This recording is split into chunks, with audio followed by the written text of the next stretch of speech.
On va retrouver maintenant Église Momentum, comme on vous l'a dit, une petite pause musicale de la pop louange avant de retrouver, comme on l'a dit, l'invité de la matinale avec Charlotte Lafuma des Scouts Unitaires de France. Peut-être que vous, auditeurs, auditrices, vous avez déjà fait du scoutisme et on en parle dans quelques minutes dans l'invité de la matinale.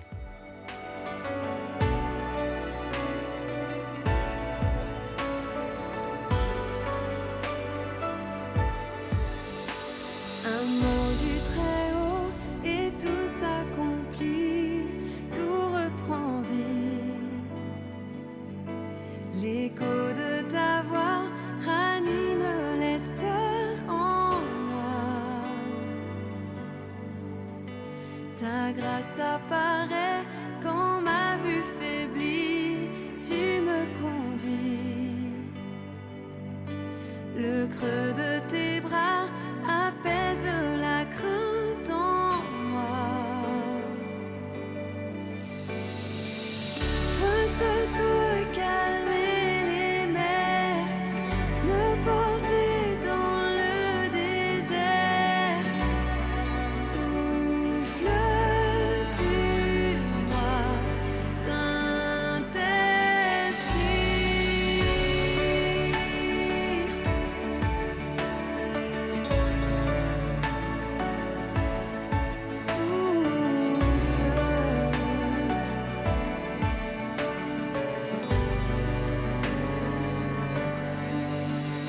Tu viens rassasier mon âme assoiffée par ta bonté.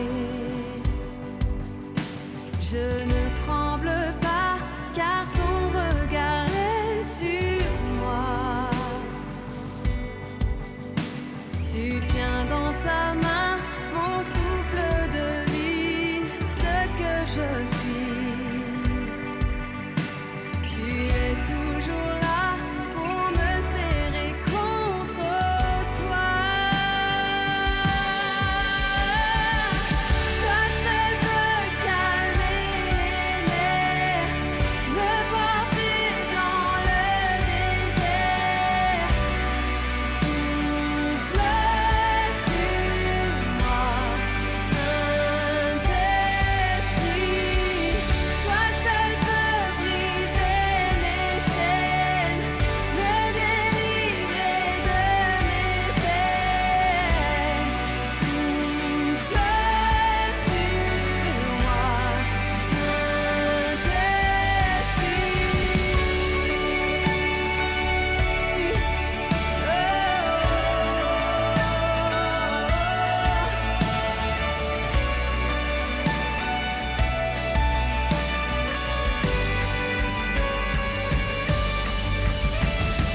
Quand je n'ai rien à offrir, tu places en moi ton trésor.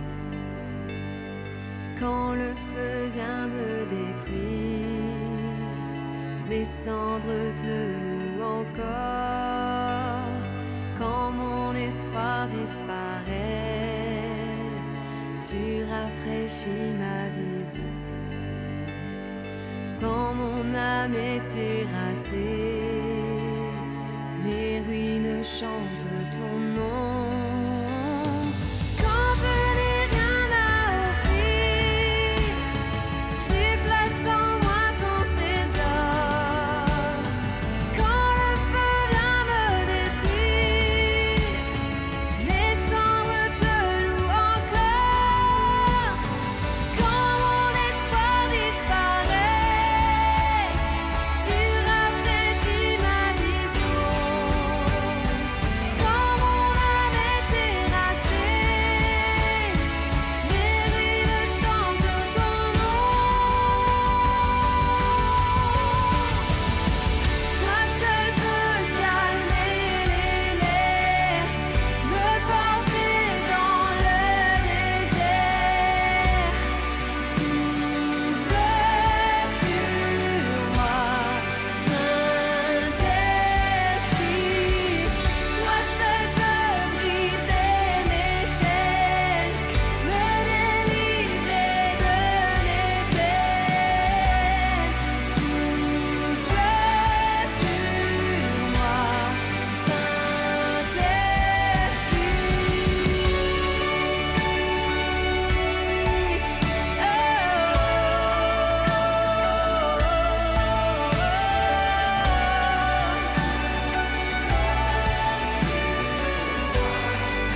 KTO Radio, il est 7h.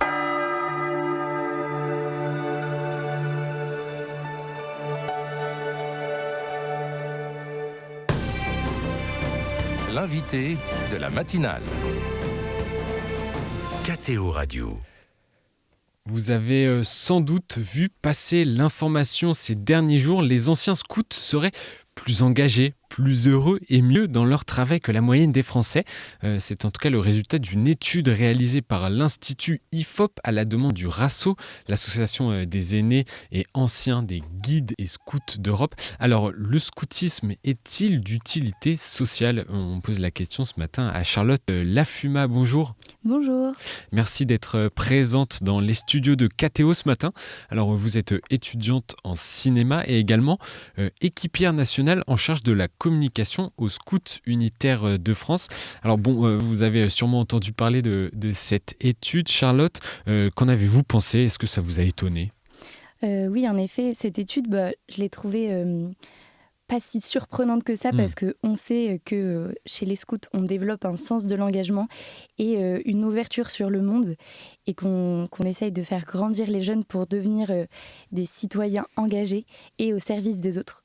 Donc elle n'est pas si étonnante, mais elle confirme quand même cette idée qu'on avait, cette envie d'aller vers les autres, et du coup elle est assez rassurante. Rappelez-nous rapidement, Charlotte, ce que l'on vit, ce que l'on apprend quand on est un enfant, un jeune dans le scoutisme. Le scoutisme, l'idée, c'est l'éducation des jeunes par les jeunes, donc du louveteau et de la Jeannette, donc qui rentre dans le scoutisme à 8 ans, jusqu'au chef et à la cheftaine qui peuvent aller jusqu'à 25 ans. Le but, c'est de grandir ensemble, de découvrir ensemble les joies de la communauté et petit à petit des engagements à la hauteur de chacun. Et tout ça va passer par le jeu, l'aventure et aussi la prière. Et vous êtes également passé par toutes ces étapes-là. Vous êtes aujourd'hui cheftaine. Qu'est-ce que cela vous apporte, Charlotte ? Oui, alors moi j'ai été cheftaine pendant 4 ans et c'est un service que j'ai beaucoup aimé. Je pense le service qui m'a le plus marqué, de faire grandir des jeunes et de voir comment un petit effort qu'on demandait à une fille pouvait la faire grandir et s'épanouir encore plus au sein d'une communauté. Et maintenant, en tant qu'équipière, j'ai l'occasion de former des cheftaines, et ça aussi c'est génial de les voir mieux comprendre leur mission et mieux comprendre comment elles peuvent, elles aussi, à leur tour, faire grandir les enfants qui leur sont confiés. Alors, un des chiffres marquants, en tout cas moi, l'un des chiffres qui m'a marqué dans ce rapport de l'IFOP, c'est celui sur l'engagement bénévole et la solidarité. Vous en parliez, Charlotte. 87% des anciens scouts sont membres ou participent aux activités d'au moins une structure associative, contre 33% pour la moyenne française. Comment vous l'expliquez ? Je pense que c'est une explication assez simple, parce que, comme je vous le disais, dès le plus jeune âge, on apprend à s'engager à sa hauteur et selon ses talents. Et donc, comme on l'apprend très tôt, et après, au fur et à mesure, on va apprendre à ses talents et cet engagement aller au-delà de notre vie de scout et notre communauté scout.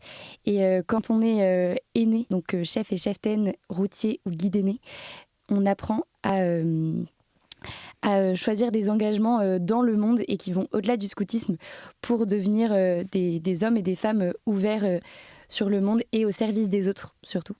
Vous avez des exemples d'engagement justement qui sont ouverts sur le monde ? Oui, on voit plein de chefs qui font des maraudes, qui se mettent au service de communautés religieuses pendant l'été, notamment chez les routiers et guides aînés. Il y a ce sens du service qui est très développé, et chaque unité, chaque petit groupe de routiers et de guides aînés va se mettre au service d'une communauté religieuse ou alors d'une ville pour... Il y a plein de services hyper variés, ça va du nettoyage de forêt à, comme je le disais, des maraudes. Il y a la dimension écologique, la notion du bien commun, la solidarité, le respect de l'autre. Tout ça structure la vie scout. Comment faites-vous pour faire vivre ces valeurs au quotidien, en dehors, dans votre vie, dans la vie personnelle, en dehors du scoutisme ? Car on imagine que c'est pas toujours simple dans une société qui est plutôt individualiste. Oui, ça commence avec la coéducation. Chez les scouts unitaires de France, on a envie de laisser beaucoup de place aux parents pour qu'on puisse travailler ensemble à faire grandir leurs enfants.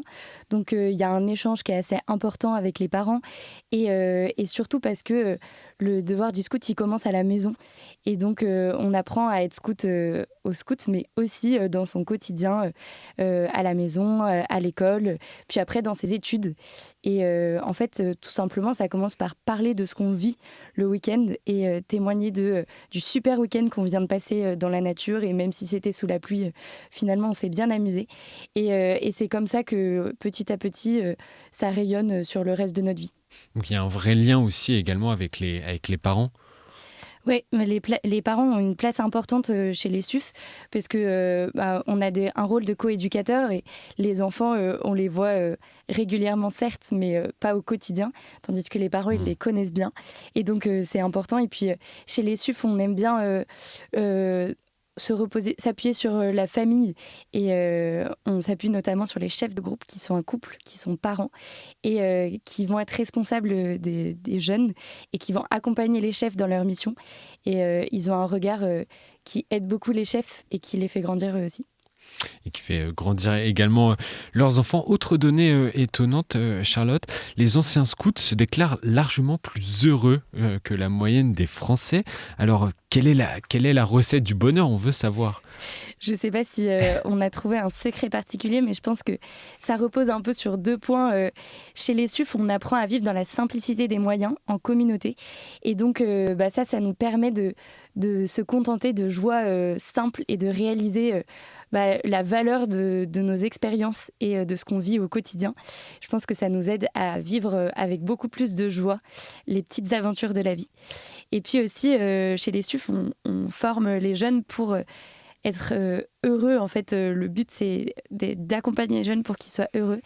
Et je pense que la progression adaptée à chacun, elle nous aide beaucoup dans notre vie ensuite d'adulte. Et la progression des aînés, elle est super riche. Et même les chefs et cheftaines, ils continuent de progresser. Et c'est une progression qui nous encourage vraiment à vivre dans la joie et à être ouverts aux autres. Et je pense que ça, c'est une vraie clé au quotidien. Et l'étude de l'IFOP met en valeur également la différence des centres d'intérêt entre les anciens scouts et les autres, les Français. Vos centres d'intérêt diffèrent-ils de ceux de vos amis qui n'ont jamais été scouts, par exemple? Est-ce que vous pouvez parfois ressentir une différence? Je pense pas tellement. Je pense que c'est juste une question d'approche. Et une fois qu'on a passé un week-end 100% dans la nature et sans téléphone, forcément, quand on revient dans le quotidien, on a moins besoin d'être sur son téléphone, de regarder les écrans. Mais après, je sais pas si je suis très bien placée parce que moi, je fais des études de cinéma, donc des écrans, j'en vois un petit peu. Mais c'est quand même, vous sentez quand même c'est bénéfique le fait de passer des temps sans écran. On en parle beaucoup aujourd'hui sur le temps d'écran des jeunes. Ah ça c'est certain, les jeunes chez les scouts, ils passent un week-end à s'amuser avec des veillées. On n'a pas besoin de regarder la télé et à faire des jeux qui sont concrets, qui sont réels et qui ne sont pas forcément des jeux vidéo. Voilà peut-être une des sources du bonheur. Vous êtes vous-même encore étudiante en cinéma, Charlotte.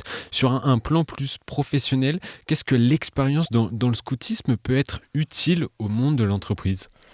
Je pense qu'en effet, ça représente un engagement associatif, donc c'est toujours quelque chose qu'on peut valoriser quand on présente une candidature.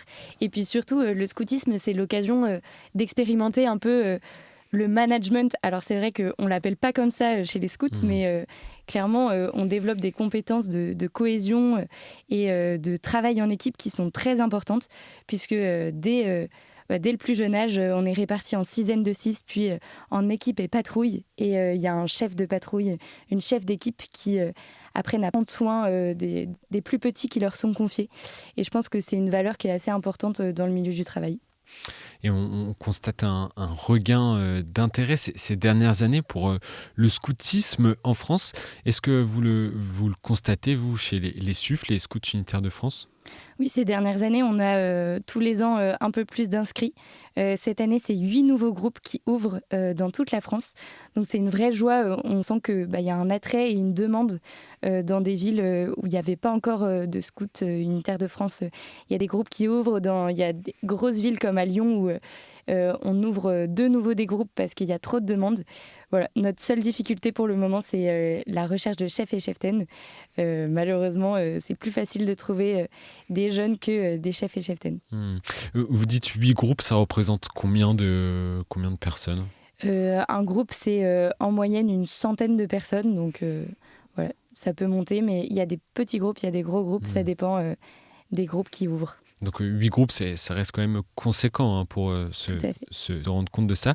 Et pour vous, Charlotte, quelles sont les raisons de cet attrait, en tout cas de ce regain d'intérêt pour le scoutisme ? Je pense que ce regain, il vient de cette volonté pour les parents d'élever leur enfant dans un cadre qui soit assez sain, qui se reconnecte à la nature et aide à vivre des aventures simples.